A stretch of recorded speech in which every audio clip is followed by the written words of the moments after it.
BNP স্বরাষ্ট্রমন্ত্রী বলছে ডিএমপির সাথে তারা আলাপ আলোচনা করছে, যানজট খুব বেড়ে গেছে, তারা এগুলো নিরসনের জন্য কাজ করতেছে। কিন্তু তারা এটা বলতে পারলো না যে গাড়ি ঘোড়া বেড়ে গেছে, তাদেরকে কিভাবে লাইসেন্সের ব্যবস্থা করে দেওয়া যায়, সরকারকে কিভাবে উন্নতি করা যায়। তারা বলছে যে ট্রাফিক বিভাগের সাথে আলোচনা করে গাড়ি ঘোড়া কিভাবে কমানো যায়। তাহলে একটা গাড়ি কমলে একজন ড্রাইভার এখন কী করবে, এটা হচ্ছে আসল কথা। এখন তো বাংলাদেশে প্রত্যেকদিন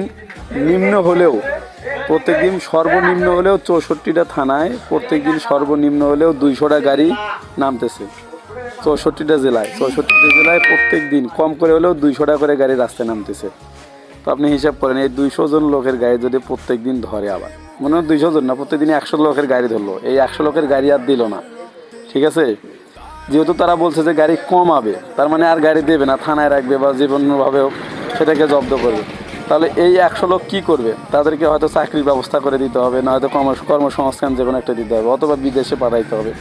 তাদের কি এই ক্ষমতা আছে? আরেকটা কথা হচ্ছে, বিদেশ থেকে টাকা পাঠাইতেছে বিএনপি সরকার হওয়ার 24 দিনের মাথায় আজকে ব্যাংকে থেকে মানুষ টাকা উঠাইতে পারতেছে না। বাংলাদেশ ব্যাংকের সামনে মানুষ বসে আন্দোলন করতেছে। আর তারা এই যে অটোরিকশা, তারপরে ব্যাটারি চালিত যান, এগুলো বন্ধ করে তাদেরকে কি চোর বানাইতে চাইতেছে না ডাকাত বানাইতে চাইতেছে, এটা তো বুঝলাম না। আপনারা কমেন্ট বক্সে জানাবেন, বলে যাবেন, ঠিক আছে। আমি আসলে কাউকে খারাপ বলতে চাইনি, জাস্ট আমি একটা সুন্দর বা ভালো পরামর্শ দিতে চাইছি। আপনি একজনকে ড্রাইভার থেকে নিরসন করতে চাচ্ছেন, একজনকে গাড়ি চালাইতে দেবেন না লাইসেন্স ছাড়া, বা সেরকমভাবে গাড়ি চালাতে দিবেন না, অবৈধ গাড়ি চালাতে দিবেন না। কিন্তু আপনি এটা ট্যাক্স খাচ্ছেন, আপনি এটা ট্যাক্স নিতেছেন, আপনি এটা কেন করতে দিবেন না?